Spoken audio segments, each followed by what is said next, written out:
Hey there.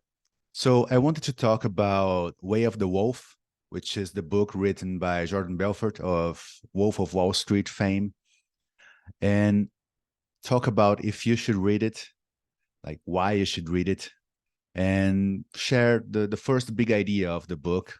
And I'm gonna make another video sharing other ideas. He shares a lot of good information on the book, so you can kind of see already where I'm going with this, if I think it's worth it or not. But I'd like to tell you why read this book about a former criminal, right?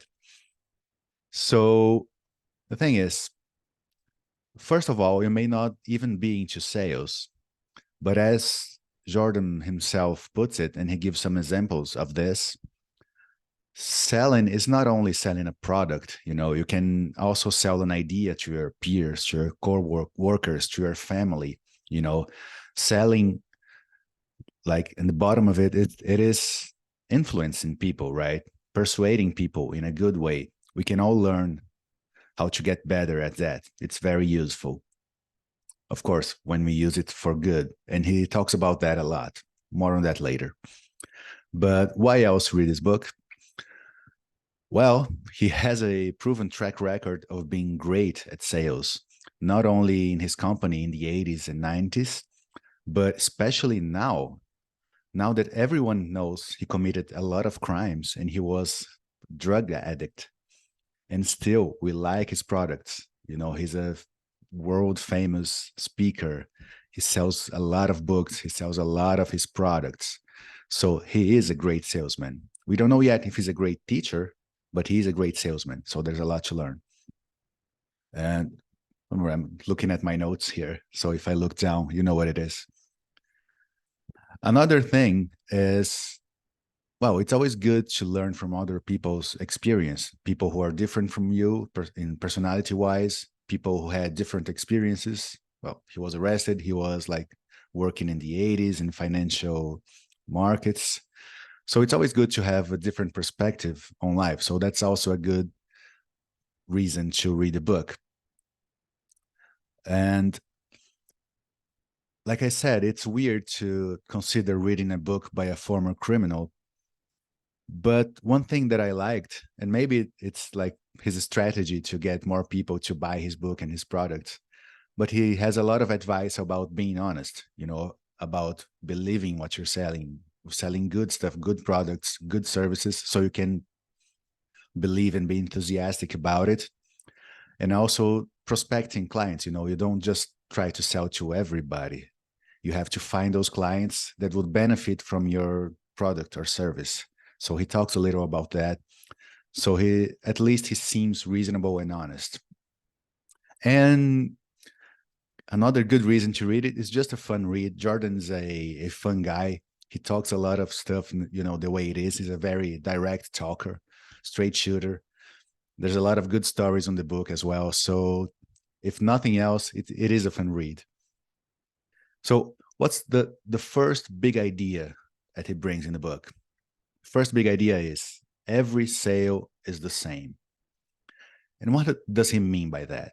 Like I said, first of all, you can be selling a product, a service, an idea, but every time you try to influence someone, for them to accept that, to buy your idea, you go through the same process, which is a process with three elements, which is basically making the person you're talking to become more certain. And that's what he calls the three tens. It is your product, yourself, and your company. So when you talk to a new prospect, he's going to be somewhere on a scale from 0 to 10, on a scale of certainty about you, the product, and the company. So it is your job to move the person along this scale. And that's what he calls the straight line system. The system he uses and he's teaching is a goal-oriented communication to make the person go from whatever she or he is on the scale to a 10. And why is it important, to have the three tens, the product, you, and the company? First, of course, if you have a shitty product, no one is going to want to buy that. That's pretty obvious. But if you do have a great product, but you come across as dumb or sleazy or dishonest, it can be the best product in the world. Person is not going to buy from you. But if you have a great product and you present yourself really well, still, if you work in a place that is very weird and fishy, like if you work it for Enron after the collapse or FTX nowadays, people would be very weary about buying.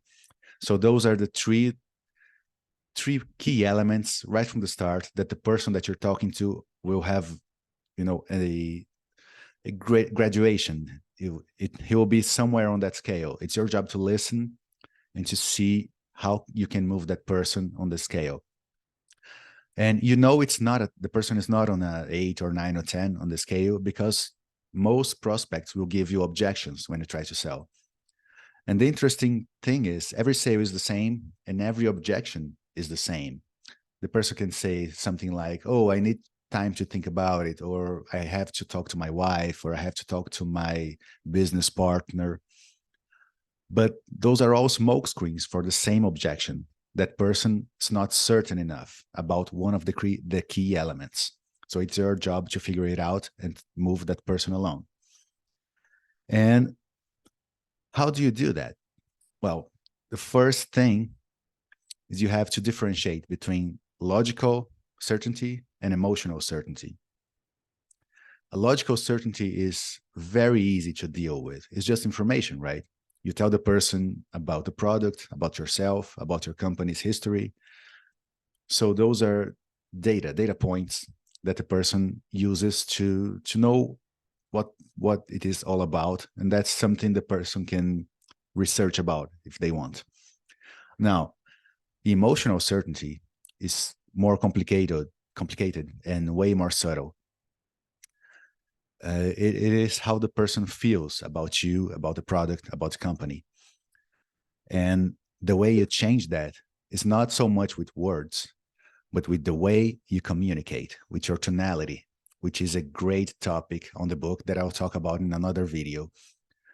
But the way you communicate, like the way you move the person along the emotional certainty scale, is with your body language and your tonality and the general way that you present yourself in the product.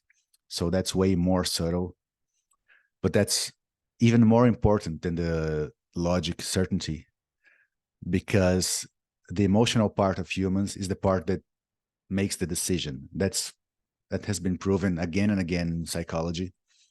That's the emotional part that makes the decision, but you have to have logical rationalizations, to justify your decision.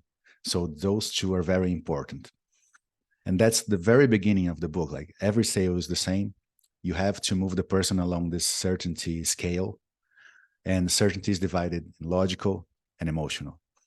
So you have to be mindful of that and mindful of the way that you present yourself, both with words, logical, and with the way you talk, the way you move. Those will move the prospect emotionally. So that's the first part of the book. I hope you liked it.